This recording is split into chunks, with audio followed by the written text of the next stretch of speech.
Ne si vend i vogël, sfidat e bizneseve janë kudo. Kudo që një gjë e vogël të ndodhi, ne jemi direkt të prekur. Sfida më e madhe mendoj sot për biznesin është fuqia punëtore.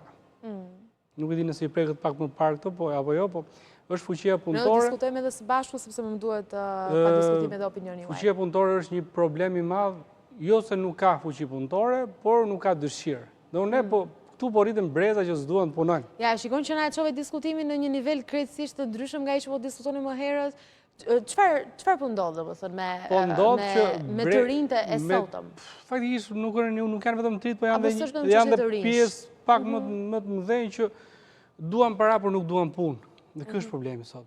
Do sot duan gjithë të bëjnë pushime, duan gjithë kenë makina të mira, celularet e fundit, e gjitha këto, por në fund fare nuk duan të punojnë.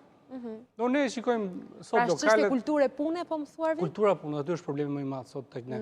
Ne shikojmë lokalet plot dhe bizneset gjitha ankohen për punonjës.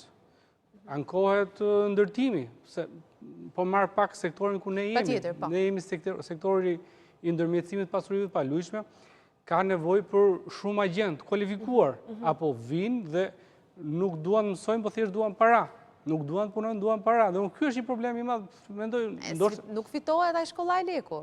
Po të ishte fitur ai shkollaj leku, unë do isha milioner. Kam përshtypjen që të gjithë e kanë një farë përgjegjësie, po themi edhe në mënyrën se si duhet menduar.